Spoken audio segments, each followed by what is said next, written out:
مریض ہمارے پاس شفٹ ہوا کہ یہ مختلف ہسپتالوں سے ہوتا ہوا ہمارے ہاسپٹل آیا.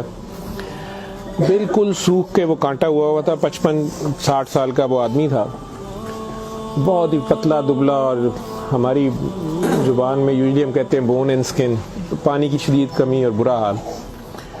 عمر اس کی 55-60 سال تھی. جو اس کے ساتھ ایک ہی لڑکی تھی وہ 20-25 سال کی تھی, اور وہ اپنے آپ کو اس کی بیوی بتاتی تھی. میرے جونیئر ڈاکٹرز نے مجھے راؤنڈ کرایا تو انہوں نے کہا جی کہ یہ فلاں وارڈ سے شفٹ ہوا ہے, اس کو 4 مہینے سے شدید دست لگے ہوئے ہیں, یہ کچھ بھی کھاتا ہے تو اس کو ڈائریا لگ جاتا ہے, اور اس کے سارے ٹیسٹ ہو گئے ہیں, گیسٹروسکوپیاں, انڈوسکوپیاں, بایوپسی, ہر چیز, اس سے کچھ نہیں آ رہا, تشخیص نہیں ہے. لیکن اب اس کی حالت اتنی بگڑ گئی ہے کہ یہ آئی سی یو میں شفٹ ہو گیا ہے, وینٹیلیشن کے لیے ہوا ہے, اور اس کو کوئی دوائی کام نہیں کر رہی ہے. بلکہ میرے ایک جونیئر نے مجھے کہا کہ جس وارڈ سے شفٹ ہوا ہے وہاں کی سینئر ڈاکٹر ایک ہیں, انہوں نے تنزن کہا ہے کہ ڈاکٹر صاحب نے کہا ہے صورت رمان سنانا, تو نہ تو ٹیسٹوں میں کچھ آ رہا ہے اور نہ کچھ آ رہا ہے. 4 ماہ سے ایسے ہے. جو ہسٹری ہوتی ہے, ہم جو ڈاکٹرز کامن چیزیں ہوتی ہیں وہ سارے پوچھتے ہیں. بچوں نے مجھے بتایا, جونیئر ڈاکٹرز نے, کہ نہ شوگر ہے, نہ یہ نہیں, وہ نہیں, فلانی. میں نے کہا کہ اس کا ایڈز کا ٹیسٹ کرا لیں. تو بچوں نے کہا کہ جی پچھلے سال اس کا ایڈز کا ٹیسٹ میو ہاسپٹل میں ہوا تھا, تب بھی اس کو اسی طرح ڈائریا لگا تھا, اور وہ نیگیٹو ہے, اور لیکن پچھلے سال پھر یہ ڈائریا ٹھیک ہو گیا تھا 2-3-4 ماہ کے بعد, پھر یہ بہت بہتر حالت میں ہو گیا تھا, لیکن اب پھر اس کو 4 ماہ سے یہ ہے, اور اب اس کی یہ حالت ہو گئی. اب یہ بے ہوش تھا, وہ خیر وینٹیلیٹر پہ چلا گیا, لیکن میں نے پھر بھی اس کا ایڈز کا ٹیسٹ بھیج دیا کہ یہ بھیجو اس کا.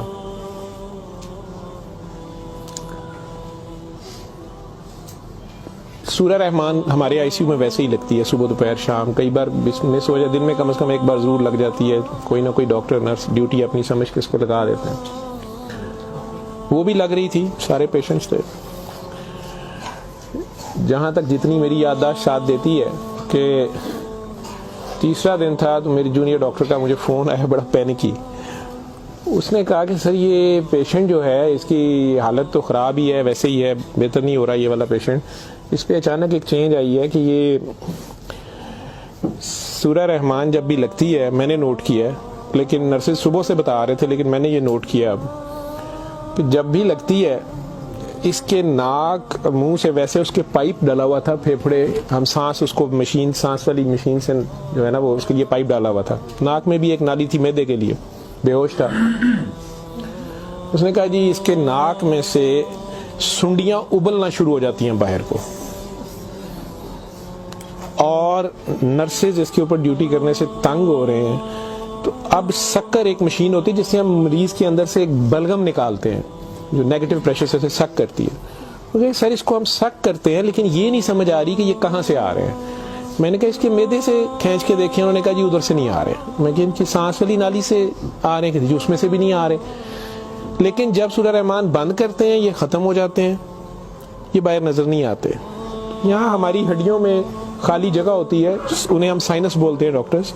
میں نے کہا یار پھر اس کے یہ سائنس سے آ رہے ہیں, اور میڈیکلی ہم اسے میگٹس انہیں کہتے ہیں. ہم شوگر کا مریض بچڑا آخری سٹیج پہ, کئی بار اس کے زخم بہت خراب ہو جائے تو اس میں کیڑے کئی بار پڑ جاتے ہیں اس طرح. لیکن یہ چیز میں نے نہیں سنی تھی, اور نہ ہی اس کی کوئی, نہ وہ شوگر کا مریض تھا نہ کچھ اور تھا.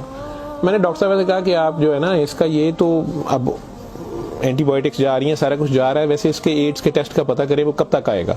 تو مجھے لگ رہا ہے کہ اس کی قوت مدافعت کوئی نہیں ہے, اور یہ کیڑے اس طرح پڑ گئے, لیکن اس کے علاوہ کوئی اور رشتہ دار اس کا ہے ہی نہیں ہے, اور وہ کوئی چیز لا بھی نہیں رہی. دوائیاں بھی ہم نے خود اپنے فنڈ سے شروع کر لی ہیں. اس کا کرنا کیا ہے؟ اور مسئلہ یہ ہے کہ جس وقت سورہ رحمان لگتی ہے تو یہ کیڑے اس کے اب تو آنکھوں سے بھی کچھ نکلے ہیں, تو اس کے ناک اور منہ سے ابلنا شروع ہو جاتے ہیں. لیکن جب ہم بند کرتے ہیں تھوڑی دیر بعد وہ منہ میں کہیں نظر نہیں آتے. تو ہمارا یہ خیال تھا کہ سورہ رحمان بند کر دیتے ہیں. اس کی بیوی نے بھی کہا کہ یہ تم لوگ پھر بند کرو, پتہ نہیں کیا تم لوگ لگاتے ہو.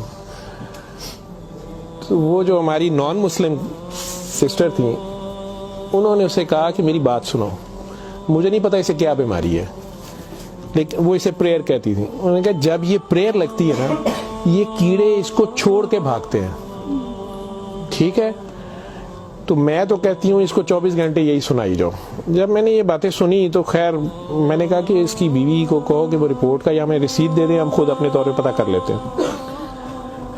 تو میرے راؤنڈ کرنے کے بعد وہ بندی خود ہی آ گئی میرے پاس. مجھے نہیں پتا تھا کہ وہی سسٹر نے اس کی بٹھا کے کہیں کاؤنسلنگ کی تھی. اسے انہوں نے کہا کہ اس کو ہمیں شک ہے کہ ایڈز نہ ہو, کہ اس کی قوت مدافعت نہیں ہے, اس طرح کیڑے اس کو پڑ گئے ہیں, کچھ ہو گیا, شاید کمزوری سے ہو گیا, بیماری کی کمی سے ہو گیا. تو یہ اس کا ہم پتہ کرنا چاہ رہے ہیں. ادروائز تو جو دوائیاں ہیں وہ وہی رہنی ہے. کچھ طرح کی اس نے بات کی, کہتی کہ وہ ڈر گئی ہے تھوڑی سی, اور وہ کہتی میں نے بڑے ڈاکٹر صاحب سے کوئی بات کرنی ہے. بہرحال اب مجھے جتنا یاد ہے, میں 1 سال بڑی سوچا ہے اس کے اوپر کہ میں اس کو بیان کروں یا نہ کروں لوگوں کے سامنے. اس عورت نے بڑی خوفناک کہانی مجھے سنائی. جب اسے یہ ڈر پڑا نا کہ اس کو ایڈز نہ ہو اور اس کو نہ ایڈز لگ گئی ہو, اب وہ مجھے کہنے لگی کمرے میں آ کے کہ ڈاکٹر صاحب یہ جو میرا میاں ہے نا یہ اصل میں جادوگر ہے. میں نے کہا آپ نے تو پہلے دن لکھوایا کہ یہ رکشہ چلاتا تھا اور رکشہ ڈرائیور ہے. اس نے کہا جی یہ رکشہ ڈرائیور تو ہے لیکن یہ جادوگر ہے, کالا جادو کرتا ہے, لیکن کرتا قرآن سے تھا. مجھے ہنسی آ گئی, میں نے کہا یہ قرآن سے کالا جادو کیسے ہو سکتا ہے. بہرحال ٹو کٹ اٹ شارٹ, اس عورت کی ہمارے وہ ڈاکٹرز نے مجھے, چونکہ وہ ویڈیو میرے پاس وہ صرف پڑی ہے جس میں وہ کیڑے پلیٹ میں ہماری اسے ڈش کہتے ہیں اس میں وہ نکال کے وہ ڈال رہے تھے, تو مجھے انہوں نے بھیجے کہ اس کا کرنا یہ کیا ہے. پہلی رات جب انہوں نے مجھے میسج کیا رات کو واٹس ایپ پہ, تو وہ ویڈیو میرے پاس پڑی ہوئی ہے. اور نے مجھے بتایا جی کہ میں خود کسی کی بیوی تھی, اس کی ماں مجھے بڑا تنگ کرتی تھی اور میں چاہتی تھی کہ یہ میرے انڈر آ جائے. مجھے کسی عورت نے, دوسری نے بتایا, ہمسائی نے بتایا کہ یہ خامن تمہارا غلام ہو جائے گا, تم اس کے پاس چلی جاؤ.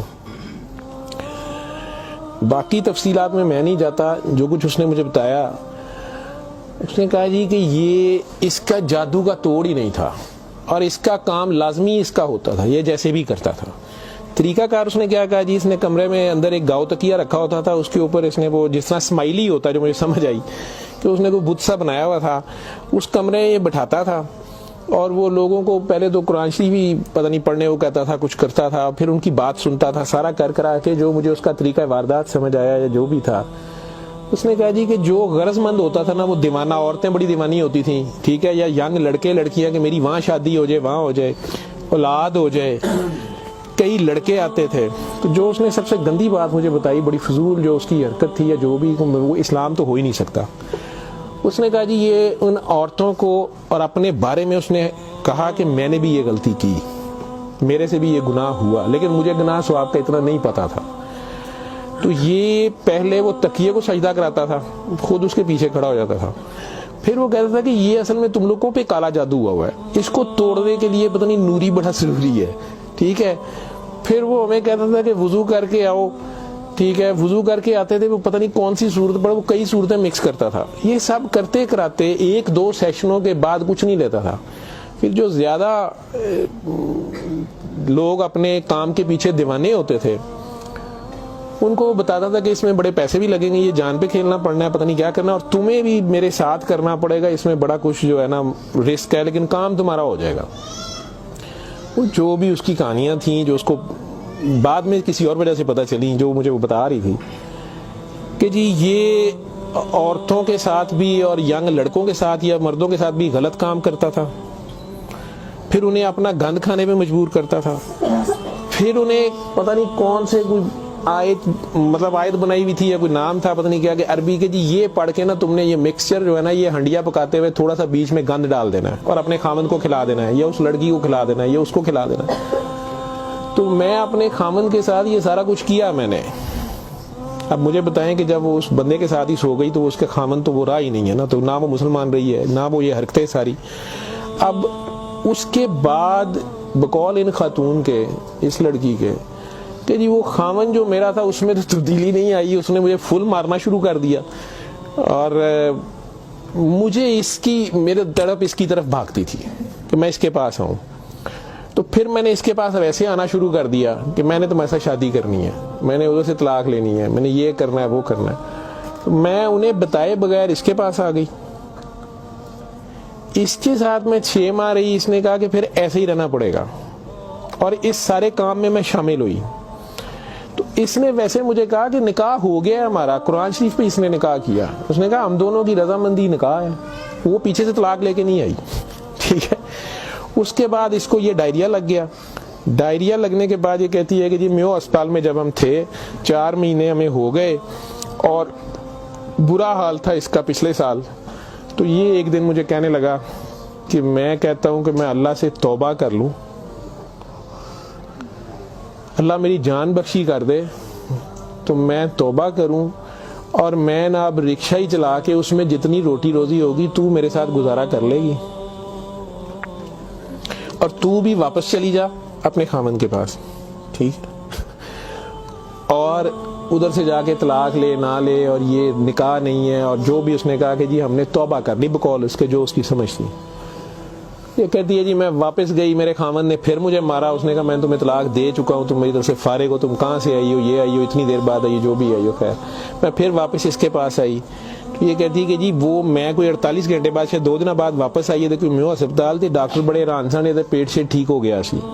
انہوں نے کیا دوائی فلانی مافک آ گئی ہے, فلانی مافک آ گئی ہے. تو یہ اپنے پیروں پہ کھڑا ہو گیا. اگلے کوئی 10-12 دنوں میں انہوں نے چھٹی دے دی.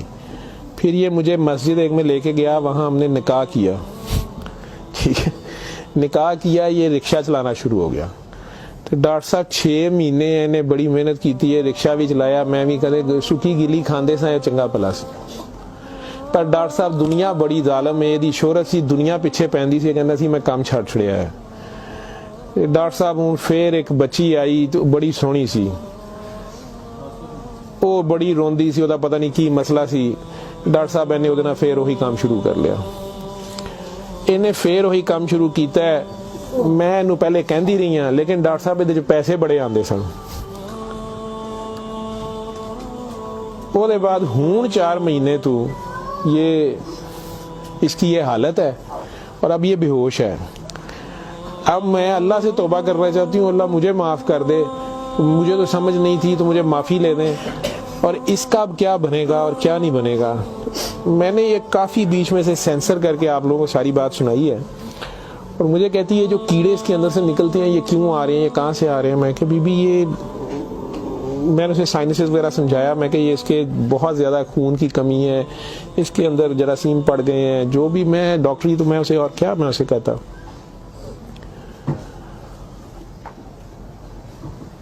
اور اس وقت ساری بات سنا کے تو اس نے وہ رپورٹ اندر سے نکالی اور مجھے کہتی ہے جی یہ رپورٹ میں تو اس کو HIV کی رپورٹ تھی کہ جی وہ اتنے رپورٹ والے مینوں کہا ہے کہ ڈاکٹر صاحب فوراً جا کے دیو, تو تسی وہ لیبارٹری میں کہیں پوچھتی رہی. تو انہوں نے کہا جی تسی اتھوں جا کے پوچھو. تو میں دسیا میرے خامن دی, مینوں دسو, نے کہا تسی اپنی بھی کراؤ.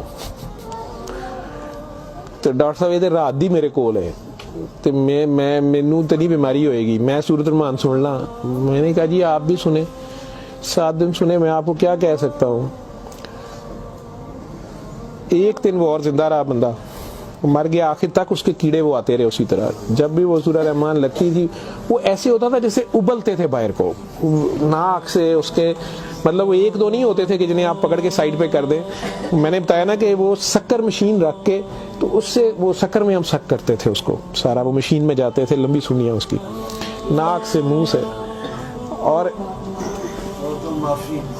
آخر میں وہ عورت بھی اس کی ڈیڈ باڈی لینے میں بھی تیار نہیں تھی. نہیں جی یہ میں انہوں کتنے دباں گی, یہ وہ. میں کہ نہیں اب اس کو, یہ تو آپ نہیں لے کے جانا, ہم ہاسپٹل سے ہم اور کیا کر سکتے ہیں.